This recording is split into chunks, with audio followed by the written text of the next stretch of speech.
E tenho aqui também os números de um possível segundo turno entre Lula e Bolsonaro. O IPEC também divulgou. Lula aparece com 54% das intenções de voto, mesmo percentual que tinha na última pesquisa, e Bolsonaro mantém os 35% também da última pesquisa, tudo igual na simulação de segundo turno. Chama a atenção, Sakamoto, que Bolsonaro passa de 31 para 35, não é? Quando a gente vê a simulação de segundo turno. E Lula de 48 para 54 também. E, enfim, me parece que Bolsonaro está no teto mesmo, né? Ele não consegue avançar mais do que isso, pelo menos até aqui, é o que indicam as pesquisas.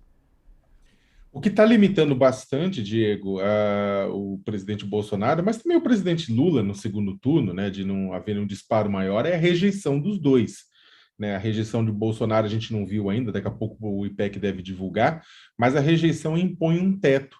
Bolsonaro tem mais de 50% de rejeição, isso aí acaba impondo um teto para ele, né?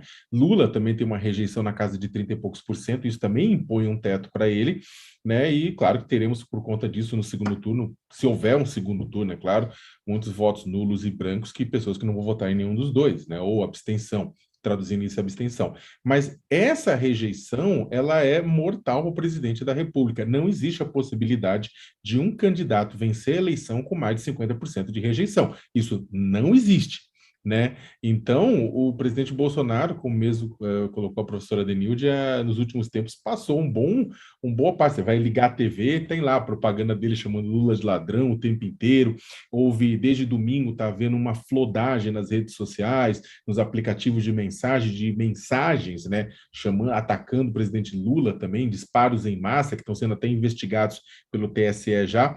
E nas últimas semanas também tem tido um ataque forte na TV ao presidente Lula. O presidente Lula, por sua vez, também tem atacado o presidente Jair Bolsonaro, principalmente lembrando dos casos de corrupção, mas batendo na tecla da fome e da carestia que voltou atingindo especialmente os mais pobres durante o governo dele. Por enquanto, ao que tudo indica, o discurso da fome, da carestia, do subemprego tem prevalecido junto à população que é flutuante, que é volátil, que poderia votar tanto em Lula quanto em Bolsonaro, em detrimento ao discurso da corrupção. Né? Isso lembra, inclusive, 2006, quando o próprio Geraldo Alckmin disputou com Lula, né? E houve uma campanha muito forte do PSDB contra o Lula, por conta do mensalão, né? Só que exatamente aquilo era o contrário. A economia ia muito bem, estava crescendo, voando em céu de brigadeiro, e Lula acabou tendo mais votos no segundo turno do que teve no primeiro, e Alckmin o contrário. Então, ao que tudo indica, essa dificuldade de Bolsonaro crescer é porque, apesar dos ataques, a rejeição segue alta, e uma parte dessa rejeição é por conta da situação da economia.